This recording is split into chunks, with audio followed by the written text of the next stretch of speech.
갑각류 크리스천이라는 책이 있습니다. 세 권의 시리즈로 이렇게 낸 옥성호 씨가, 옥하는 목사님의 아들인 옥성호 씨가 쓴 책인데요. 책이 재밌지 않아요? 이름이 갑각류, 개가 갑각류잖아요.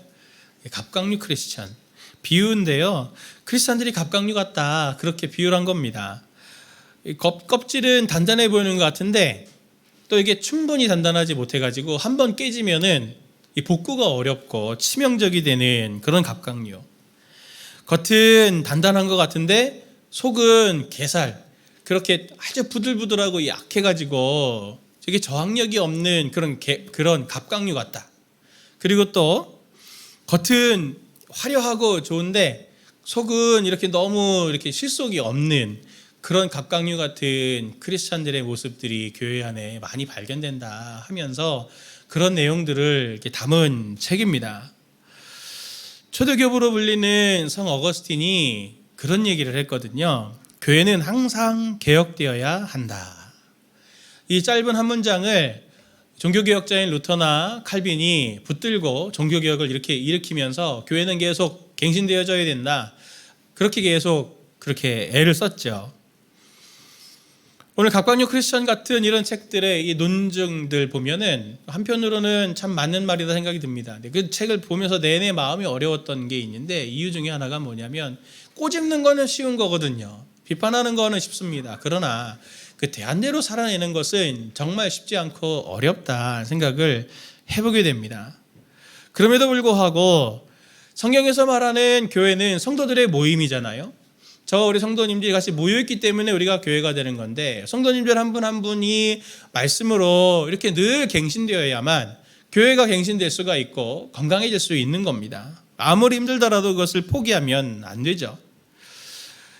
그런데 그 갑각류 크리스찬이라고 하는 그 책의 면면을 보면요, 이게 개인의 문제가 아니더라고요. 제가 한 걸음 뒤에서 이렇게 그것을 생각해 보면 성도님들 한 분 한 분이 죄의 영향을 받고 안에 있는 죄성의 영향들을 잘 극복하지 못해서 변화가 일어나지 못하는, 성장이 일어나지 못하는 문제더라고요.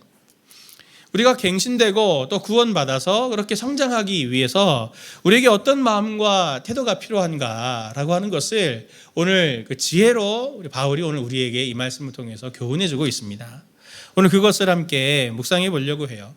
어떻게 구원을 받고 어떻게 성장할 것인가. 사실 구원과 성장이라고 하는 게 이게 맞물려 있는데, 첫 번째가 뭐냐면 방심하지 말고 주님을 따라 잘 싸워야 된다라고 하는 것을 우리가 기억해야 합니다. 성도님들 신방하다 보면은 성도님들이 종종 혼란스러워 하시는 경우들을 봅니다. 욥까지는 아니어도 하나님 앞에 열심히 살고 충성스럽게, 그리고 어떻게든 말씀 따라 순종하려고 하는데 나의 삶에 왜 이런 고난과 어려움과 환난은 계속 이어지는가? 왜 이 질병은 갑자기 찾아와서 나의 삶을 이렇게 주저앉게 만드나? 라고 하면서 성도님들이 굉장히 당황해합니다. 그러면서 내가 하나님께 순종하지 않아서 그런가? 내가 뭔가 아직 못 치고 있는 것들이 있나? 미숙해서 그런가? 라고 하면서 성도님들이 굉장히 힘들어 하시는데 많이 생각을 하시거든요. 그런 상황 속에서. 근데 그 상황 속에서 생각하지 못하는 한 가지가 있습니다. 그게 어떤 거냐면 바로 우리가 영적인 전쟁 속에 있다고 하는 것을 우리가 종종 놓친다는 거죠. 하나님은 분명히 우리에게 평강을 주시고 누림을 주십니다. 그러나 그게 전부가 아니에요. 바울은 오늘 본문에서 12절 말씀에서 이렇게 말합니다. 세 번역으로 보면 우리의 싸움은 인간을 적대자로 상대하는 것이 아니라 통치자들과 권세자들과 이 어두운 세계의 지배자들과 하늘에 있는 악한 영들을 상대로 하는 것입니다. 바울은 분명히 말합니다. 비유적으로 설명하는 게 아니고 하늘에 있는 악한 영을 상대한다. 그들을 상대로 우리가 싸운다 라고 하는 것을 이야기합니다. 분명히 공중권세 잡은 자들, 사탄은 있고 우리는 하나님의 나라가 완성되기 전까지는 그들의 영향력이 있는 틈바구니 속에서 살아갈 수밖에 없습니다. 근데 그것만이 아니에요. 바울이 오늘 본문에서 이렇게 말하죠. 10절부터 11절 말씀을 우리 다시 한번 세 번역으로 같이 함께 읽도록 하겠습니다.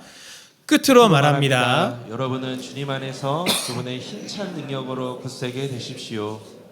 악마의 관계에 맞설 수 있도록 하나님이 주시는 온몸을 덮는 갑옷을 입으십시오.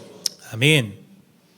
바울은 악마의 관계, 마귀의 관계가 있다고 이야기를 합니다. 여기서 관계라고 하는 메도세이아라고 하는 이 단어는 어떤 단어를 말하냐면 의도되고 치밀한 계획을 말하는 겁니다.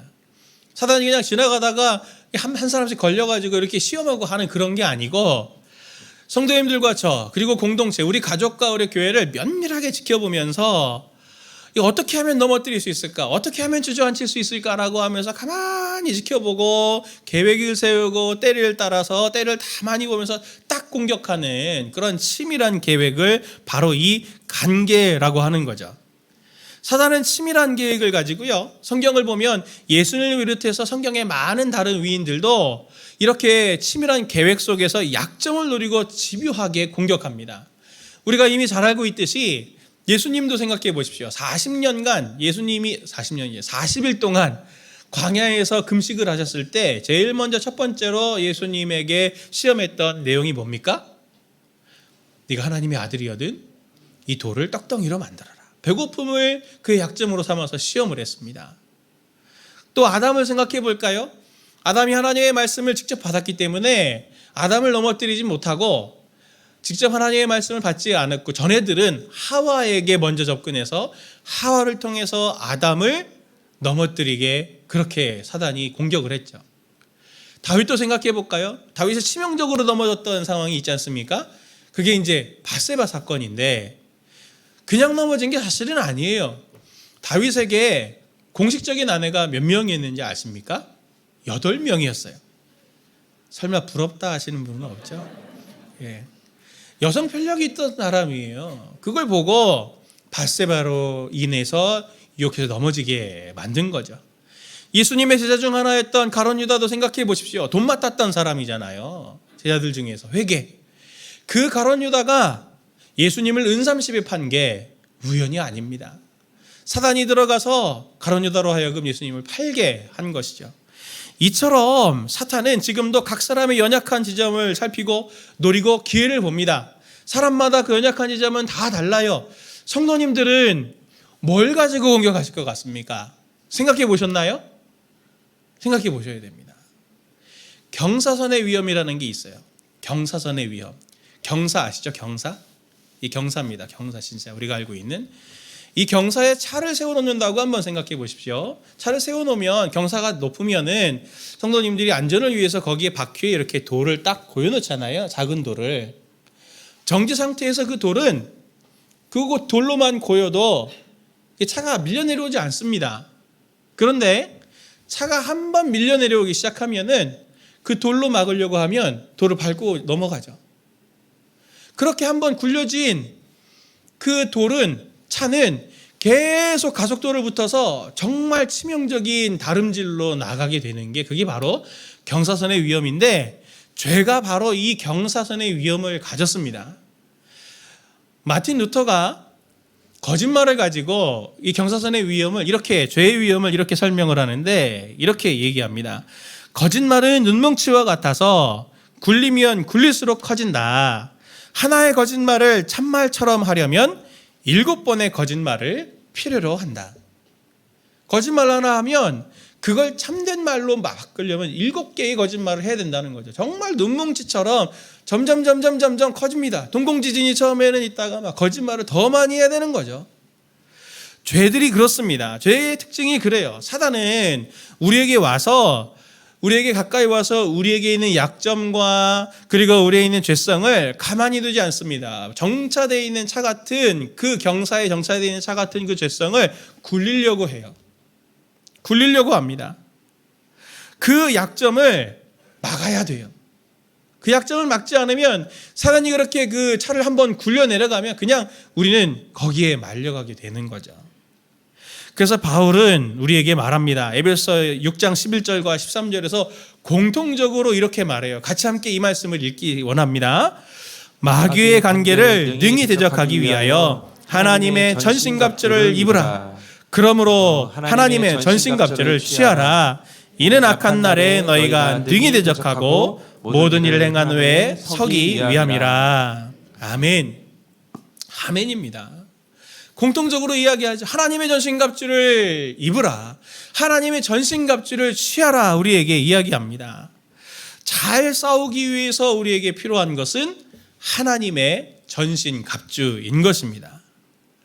그런데 이사야서 59장 16절에서 21절을 보면은 하나님이 이사야를 통해서 당신이 어떤 분이신지를 계시하길 원하시는데 이렇게 계시하고 계십니다. 이 말씀도 같이 한번 읽어봅니다. 이사야서 59장 16절 사람이 없음을 보시며 중재자가 없음을 이상히 여기셨으므로 자기 팔로 스스로 구원을 베푸시며 자기의 공의를 스스로 의지하사 공의를 갑옷으로 삼으시며 구원을 자기 머리에 써서 투구로 삼으시며 보복을 속옷으로 삼으시며 열심을 입어 겉옷으로 삼으시고 그들의 행위대로 갚으시되 그 원수에게 분노하시며 그 원수에게 보응하시며 섬들에게 보복하실 것이라. 여호와의 말씀이니라. 구속자가 시온에 임하며 야곱의 자손 가운데서 죄가를 떠나는 자에게 임하리라. 아멘. 제가 이렇게 색지를 칠해놨는데 어떻습니까? 하나님이 오늘 우리가 지금 이 하나님의 전신갑주를 입으라 라고 말하는 우리에게 부탁하는 이 말씀과 굉장히 유사하지 않나요? 공의로 갑옷을 입고 구원의 투구로 삼으시고 보복으로 속옷을 삼으시는 하나님. 하나님은 우리에게 죄로 또 사망으로 넘어뜨리려고 하는 우리의 원수를 보복하시는 사단에게 복수하시는 하나님으로 그리고 특별히 무장하고 싸우시는 군사의 하나님으로 오늘 우리에게 보여주고 계십니다. 하나님은 자기 자녀들에게 죄로 공격해서 상처를 주고 피눈물을 흘리게 하는 사탄과 싸우시는 군사, 보복하시는 복수하시는 하나님이십니다. 이스라엘의 출애굽을 생각해 보십시오. 가나안 과정을 생각해 보십시오. 하나님은 항상 이스라엘에 앞서서 군대 장관으로 나타나셨고 마하나임 여호와의 군대로 그들 앞에 나타나셨던 하나님이십니다. 신명기 31장 3절 말씀 제가 읽도록 하겠습니다. 여호와께서 이미 말씀하신 것과 같이 내 하나님 여호와께서 너보다 먼저 가사 이 민족들을 내 앞에서 멸하시고 내가 그 땅을 차지하게 할 것이며 여호수아는 내 앞에서 건너갈지라. 아멘. 내 하나님 여호와는 너보다 먼저 건너가시는 하나님이시다라고 하는 것을 이렇게 이야기해 줍니다.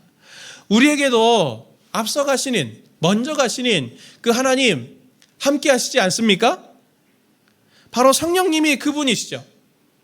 우리가 이 영적 싸움을 잘 싸울 수 있는 것은 우리의 앞서 가시는 그 군대 장관 하나님 성령님을 잘 따르기만 하면 됩니다. 그분의 뒤를 잘 따르기만 하면 바로 우리에게 그 승리가 있게 되는 것이죠. 그분은 우리와 함께 하시면서 우리의 죄성 그리고 우리의 연약함을 아시고 그 연약함과 죄성이라는 그 차가 경사선을 달리지 않도록 끊임없이 우리를 위해서 기도하고 도우시는 분입니다. 로마서 8장 26절이 그것을 말해주죠. 같이 함께 말씀 읽습니다. 이와 같이 성령도 우리의 연약함을 도우시나니 우리는 마땅히 빌 바를 알지 못하나 오직 성령이 말할 수 없는 탄식으로 우리를 위하여 친히 간구하시느니라. 아멘. 얼마나 감사합니까? 얼마나 우리 성도님들 복되십니까? 우리가 구하지 못해도 우리가 내 연약함과 죄성을 알지 못해도 주님은 끊임없이 우리를 보호하시기 위해서 우리를 위해서 중보하시며 도우시고 싸우시는 분이십니다. 그러니 와 너무 좋다 감사하고만 있으실 겁니까? 그러시면 안 되겠죠. 어떻게 해야 됩니까? 우리도 그분을 도와야죠. 종종 성도님들이 저에게 기도 부탁을 하십니다. 목사님 이걸 위해서 기도해 주세요. 이걸 위해서 기도해 주세요. 그럴 때 제가 가끔씩 성도님들에게 그렇게 꼭 제가 말씀드려요. 성도님도 꼭 기도하셔야 됩니다. 저한테 기도 부탁하시고는 본인은 기도를 안 해요. 주님이 기도를 들으시면서 뭐라고 그러시겠습니까? 뭐냐? 누가 급하냐? 이상하잖아요. 주님이 우리를 위해서 싸우고 있습니다. 우리를 돕고 계세요. 그리고 우리는 어떻게 해야 됩니까? 우리가 우리를 도우시는 주님을 도와야죠. 주님을 도와서 같이 싸워야죠. 우리도 그분을 따라서 우리의 연약함을 벗으려고 어떻게든 몸부림치고 싸움을 해야 되는 겁니다. 성도님들 스스로를 한번 신앙생활을 점검해 보십시오. 성도님들의 신앙생활은 무엇입니까? 어떤 것으로 생각하고 계시나요? 유람선 타고 지금 꽃놀이 하러 지금 우리가 지금 있는 겁니까? 아닙니다. 오늘 본문에서도 보듯이 우리는 전사입니다. 군인이에요. 영적인 전쟁 중입니다. 요한계시록을 보면 지상교회의 이 모습들 7개를 샘플로 해서 7교회를 이야기하죠. 그 교회들을 보면은 그 7교회의 공통점들이 있어요. 그 교회들이 병든 사람들 그냥 막 치료해주는 병원이나 모르는 거 이렇게 알려주는, 가르쳐주는 학교의 이미지가 아니고요. 끊임없이 죄와 죄성과 싸우는 전투적인 교회의 이미지를 갖고 있습니다. 주님도 거기에 나오는 예수님도 보시면 흰 옷을 입으셨지만 입에서는 칼이 나오시는 분이에요. 죄와 싸우기 위해서. 우리는 늘 사탄의 권세와 싸울 준비들을 하고 있어야 됩니다. 근데 너무 방심하고 있어요. 지금도 사탄은 성도님과 성도님의 가정 그리고 우리 교회를 흔들기 위해서 이렇게 약점들을 쭉 살펴보고 계획을 세우고 있다는 것을 기억해야 됩니다. 그런데 우린 그것을 두려워할 필요까지는 없습니다. 긴장 정도는 해야죠. 주님이 우리 앞서서 싸우고 있기 때문에 우리가 이 승리를 반드시 할 것이지만, 그러나 이 영적인 싸움에 우리도 함께 해야 된다라고 하는, 그리고 원수가 우리를 이렇게 여러 가지 시험으로 우리를 공격해서 주저앉게 만들 수 있다라고 하는 마음의 긴장의 끈을 놓지 말고 주님과 함께 싸울 수 있어야 됩니다. 그래서 야고보서 4장 7절에 이렇게 말하죠. 그런즉 너희는 하나님께 복종할지어다. 마귀를 대적하라. 그리하면 너희를 피하리라. 야고보가 두 가지를 함께 이야기합니다. 하나님께 복종하는 것과 마귀를 대적하는 것을 한 세트로 이야기해요. 하나님께 복종하면 마귀를 대적하는 일이 일어나게 되는 겁니다. 우리 앞서 싸우시는 대장 되신 주님을 따라서 주님의 명령이 있을 때 나에게 있는 모든 연약함들을 벗어버려라. 그것을 떨궈내버려라. 그것을 무시해라. 욕심을 무시해라 라고 말씀하시는 성령님의 음성이 들린다면 그것을 그 음성에 따라 우리가 반응하고 주님을 도울 때 우리는 마침내 영적으로 성장하고 우리가 매여져 있던 모든 삶에서부터 구원을 받게 될 것입니다. 이게 바로 구원받는 방법과 성장의 실제 첫 번째 모습인 거죠. 두 번째로 성도님들께 우리가 어떻게 구원받고 어떻게 성장할 것인가. 두 번째는 끝까지 서 있는 것이 우리에게 필요한 것입니다. 바울은 오늘 우리에게 사탄과의 영적인 전쟁을 잘 싸워나가기를 독려하고 있습니다. 성도님들, 사탄과 우리가 영적인 싸움에 있다 이런 얘기 처음 들으시는 거 아니잖아요. 그런데 이건 잘 알고 있으면서도 종종 놓치시는 것들이 있습니다. 그게 뭐냐면 전쟁에는 반드시 필수적으로 따라오는 게 있거든요. 전투에는 따라오는 게 있습니다. 그게 뭐냐면 전투 손상이라는 거예요. 전쟁을 하다 보면은 반드시 부상자가 없을 수가 없습니다. 그리고 어떤 때는 부수적 피해라고 그러죠.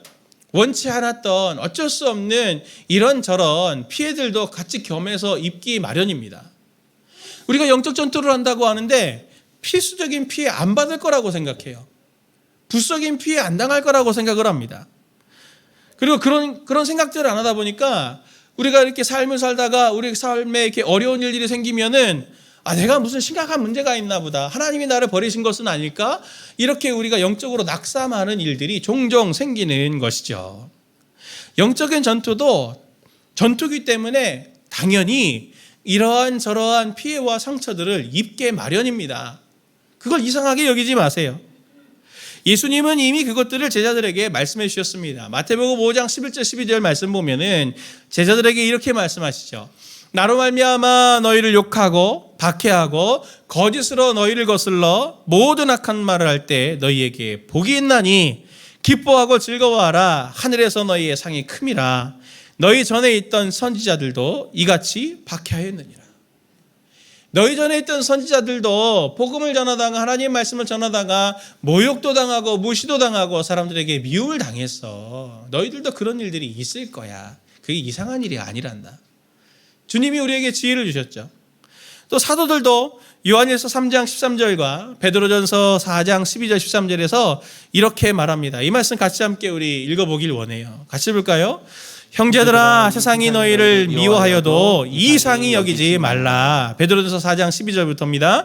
사랑하는 자들아, 너희를 연단하려고 오는 불시험을 이상한 일 당하는 것 같이 이상히 여기지 말고 오히려 너희가 그리스도의 고난에 참여하는 것으로 즐거워하라. 이는 그의 영광을 나타내실 때에 너희로 즐거워하고 기뻐하게 하려 함이라. 아멘. 요한도 베드로도 예수님이 하셨던 말씀과 동일한 말씀을 하고 있네요. 이상히 여기지 말아라. 이상히 여기지 말아라. 너희 가운데 믿음 생활을 잘 해도 너희 가운데 어려운 일들은 있을 수 있어. 이상히 여기지 말아라. 우리가 영적인 전쟁 중이기 때문에 때로 억울하고 애매한 고난이 우리에게 닥칠 수 있습니다. 그런 상황일 때 우리가 어떻게 마음가짐을 가지고 반응을 해야 될지에 대해서 바울은 오늘 18절에서 이렇게 말하고 있죠. 세번역으로 봐야 원문의 의미를 그래도 비교적 직역을 한 거가 세번역이어서 우리 세번역으로 18절 말씀을 같이 함께 봅니다. 온갖 기도와 간구로 언제나 성령 안에서 기도하십시오. 이것을 위하여 늘 깨어서 끝까지 참으면서 모든 성도를 위하여 간구하십시오. 늘 깨어서 끝까지 참으면서라고 할 때 여기 참는다라고 하는 말이 그냥 인내, 그냥 꾹 참는, 견디는 그걸 말하는 게 아닙니다. 이 본문에서의 참으면서라고 하는 단어의 원래 의미, 뉘앙스는 뭐냐면 그냥 참는 게 아니고 이 지속성을 위해서 참는 거예요. 뭔가 쭉 마라톤 선수가 이렇게 가다가 보면은 때는 어떤 때 이렇게 걸려 넘어질 수도 있잖아요. 그리고 또 누가 이렇게 막 응원하기도 하고 옆에 야유하는 사람들도 있을 거고 뭐 이런저런 상황들이 닥칠 텐데 그런 것들 신경 쓰지 않고 그것들을 다 견디면서 받아내면서 쭉 갑니다. 쭉 가는 거죠. 그게 견디면서 가는 거예요. 그게 참으면서의 의미입니다. 흔들리지 않기 위한 인내. 거기에 바로 이 참으면서라고 하는 뜻이 있습니다. 우리가 하나님 안에서 살아가게 될 때 끊임없이 여러 공격들이 있을 겁니다. 개인적으로도 있을 거고 가정적으로도 있을 거고 교회적으로도 있을 거고 사회적으로도 있을 거예요. 근데 그 공격이 있을 때 흔들려서 우리의 페이스가 흔들리면 안 됩니다. 달려가던 걸음을 멈춰서도 안 돼요. 사탄이 얼마나 교묘한지 아십니까? 사탄이 우리 그런 말 하잖아요. 강점이 약점되고 약점이 강점된다. 그런 말 들어보셨죠? 그것도 이용해요. 제가 이렇게 보니까요, 참 이상하더라고요. 근데 공통점들이 있어요. 어떤 거냐면, 목사님들 중에도 저도 정말 그렇게 되지 않기를 위해서 기도해 주십시오. 목사님들 중에 어떤 분이 막 성적인 거, 음란한 거에 대해서 엄청 강조하고 막 말씀하시고, 돈과 재정에 대해서 엄청 막 투명한 거 이런 거 막 말씀을 하시는데, 딱 뭐로 넘어져요? 성적인 거 얘기하신 분은 성 문제 때문에 넘어지고, 재정이나 이런 것들 때문에 막 강조하셨던 분들은 재정 때문에 넘어지시는 분들 봐요. 성도님들은 또 어떤가요? 성도님들도 비슷해요. 설교는 안 하시지만, 저처럼 설교는 안 하시지만 막 공의, 이걸 되게 중요한 가치로 생각하시고 또 막 이 사역이 너무 나한테 소중하고 또 이 열정들이 막 있는데, 아, 교회 안에서 어떻게 교회가 이럴 수 있다는 말인가? 아, 교회가 왜 이걸 이 정도까지 하지는 않는가라고 하면서 그 수준의 그분의 그 기준에 따르지 못할 때 그게 탁 걸려 넘어지는 지점이 돼가지고 주저앉게 만드는 분들을 저 여럿 봤습니다.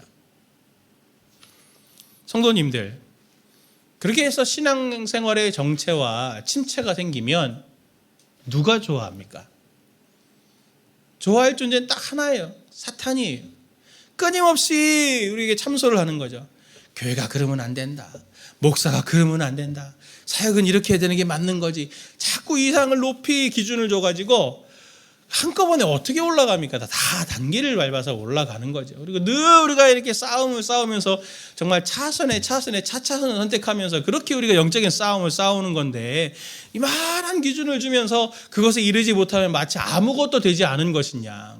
내가 그 기준에 이르지 못하면은, 내가 조그마한 실수라도 하면 나의 인생은, 나의 신앙생활은, 나는 지금까지 살아왔던 삶은 다 무시되고 아무것도 아니냐, 우리를 자기 연민에 빠뜨리게 하는 그 사탄은 우리의 강점과 그것까지도 우리를 이용해서 우리를 넘어뜨리려고 하는 존재입니다. 바울은 그래서 우리에게 당부를 해요. 에베소 6장 13절의 말씀 보면 바울이 이렇게 말합니다. 그러므로 하나님의 전신갑주를 취하라. 이는 악한 날에 너희가 능히 대적하고 모든 일을 행한 후에 뭐하기 위함이라? 서기 위함이라.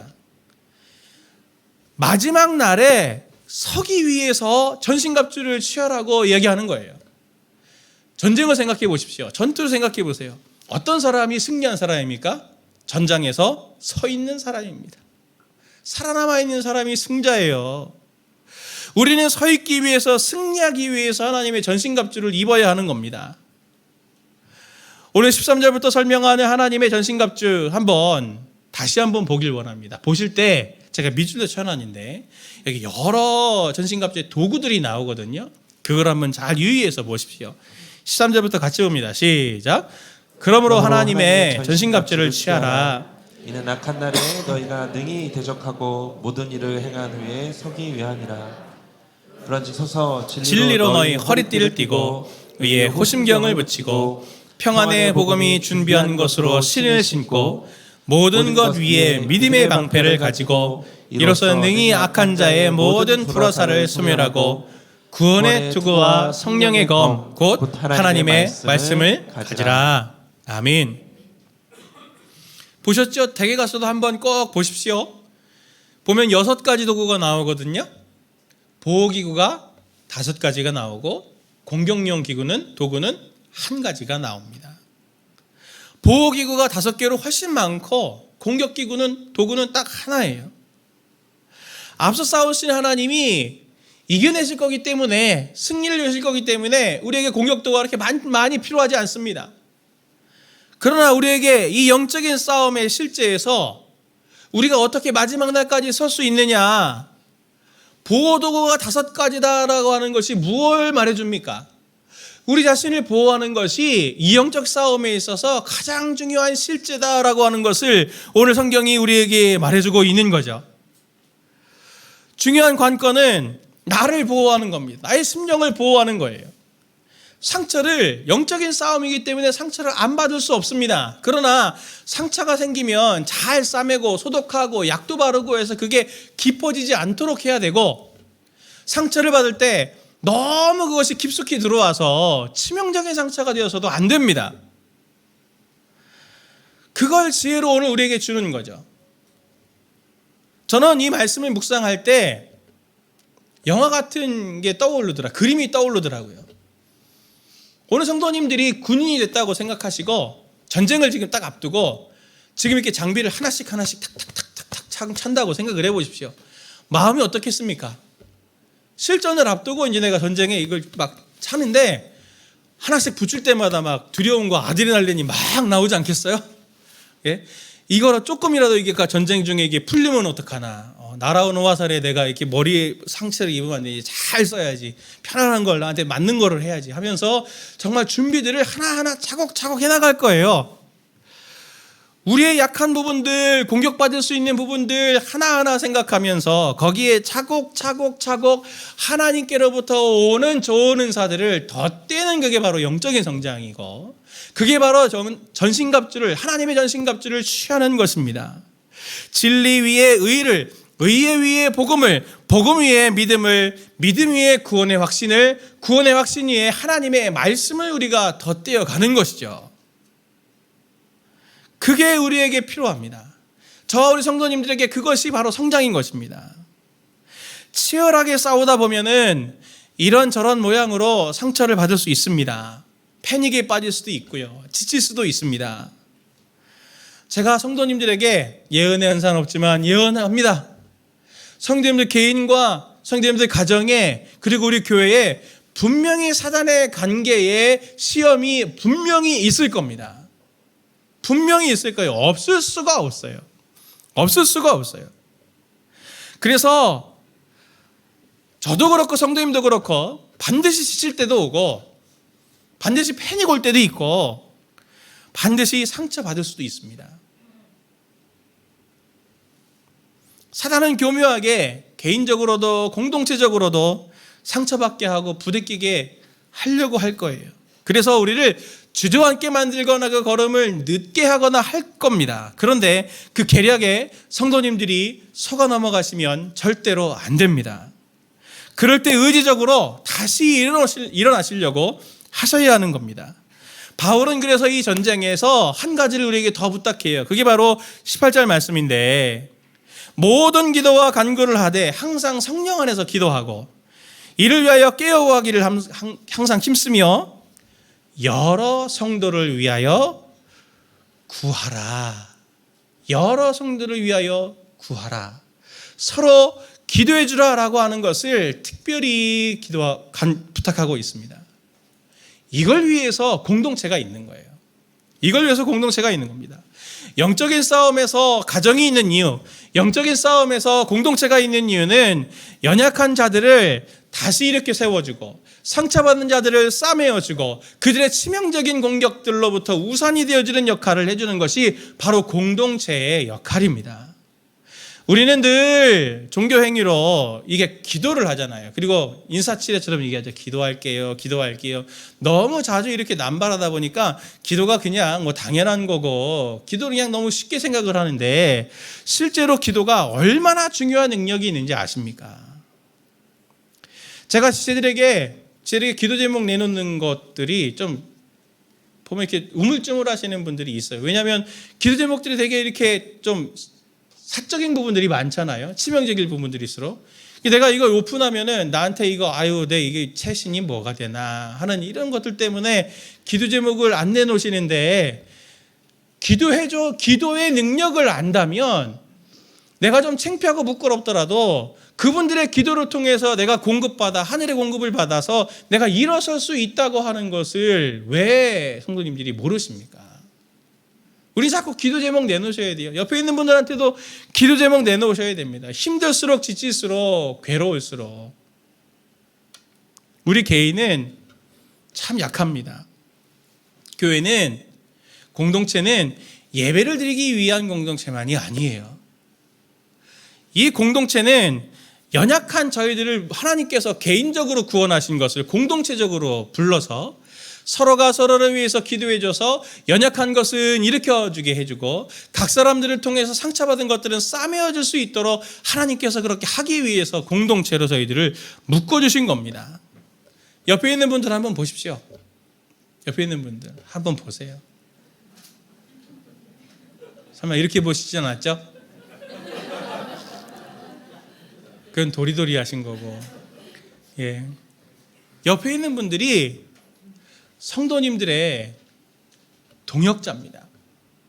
이 영적 싸움을 싸워나갈 때 나 혼자서는 힘드니 이들의 기도를 통해서 끝까지 지치지 않고 마침내 설 수 있도록 기도해주는 동역자요. 영적인 전쟁에서 내가 힘이 부족할 때 함께 그 전장에서 나를 보호해주고 나를 지켜줄 전우들입니다. 하나님께서 주신 선물들이에요. 이분들이 얼마나 소중한지 그것을 알고 우리가 그 안에서 함께 해야만 영적인 전투를 끝까지 감당해서 마침내 설 수 있는 겁니다. 제가 우리 교회를 볼 때 여러 좋은 점들과 감사한 지점들이 많지만 약점들이 있다고 하면 상대적인 약점 중에 하나가 이 공동체성입니다. 이게 조금 약해요. 그래서 제가 기도하면서 전교인 이 온 가족 캠프를 꿈꾸며 하나님 앞에 여기서 저희가 바라는 기도 제목이 그거예요. 이거 가서 그냥 재밌게 놀고 오고 쉬고 오고 이게 아니고 가족들이 가서 정말 가족이 회복이 되고 서로 연결되고 더 끈끈하게 연결이 되고 영적인 가족된 우리 모두가 서로가 서로를 알아감을 통해서 서로가 연결되어져서 정말 같은 영적인 동역자요, 전우가 될 수 있는 그러한 토대를 마련하기를 정말 저는 간절히 바랍니다. 주님 오시는 그날까지 끝까지 서 있으려면 정말 나 혼자서는 안 됩니다. 전도서 4장 9절부터 12절 말씀이 이렇게 말합니다. 두 사람이 한 사람보다 나음은 그들이 수고함으로 좋은 상을 얻을 것임이라. 혹시 그들이 넘어지면 하나가 그 동물을 붙들어 일으키려니와 홀로 있어 넘어지고 붙들어 일으킬 자가 없는 자에게 화가 있으리라. 또 두 사람이 함께 누우면 따뜻하거니와 한 사람이면 어찌 따뜻하랴. 한 사람이면 패하겠거니와 두 사람이면 맞설 수 있나니 세 겹줄은 쉽게 끊어지지 아니하느니라. 우리가 힘들고 균형 잡기 어려운 삶, 늘 공포의 화살이 날아오는 것 같은 지치기 쉬운 삶에서 어떻게 지치지 않고 끝까지 하나님 앞에 흔들리지 않고 지속성 있게 걸어갈 수 있겠습니까? 우리 성도님들, 사랑하는 성도님들께 저부터 부탁을 드립니다. 저도 사람이기 때문에 사람들이 이렇게 걸려 넘어지는 돈, 섹스, 권력으로부터 저 자유하지 않습니다. 저를 위해서 기도해 주십시오. 저를 위해서 기도해 주셔야 제가 흔들리지 않고 담임 목사라고 하는 사역을 잘 감당하고 성도님들을 위해서 기도할 수 있는 사명 잘 감당할 수 있을 겁니다. 성도님들도 제가 위해서 기도할 겁니다. 그리고 성도님들을 기도해 줄 그러한 동역자들로 옆에 있는 분들이 계시고 순장님도 계시고 순원들도 있는 겁니다. 기도를 끊임없이 부탁을 하십시오. 그래야 우리가 변질되지 않습니다. 그래야 우리가 끝까지 하나님 앞에 이긴 자로 설 수 있게 되는 것이죠. 사랑하는 성도님들, 우리가 어떻게 성장하고 어떻게 우리가 구원을 받습니까? 이 공동체로 서로 섬김으로 지치지 않고 그 페이스를 유지하면서 마침내 온전한 구원과 승리를 얻게 될 것입니다. 그 은혜가 우리 모든 성도님들에게 풍성히 있기를 예수님의 이름으로 축원을 드립니다.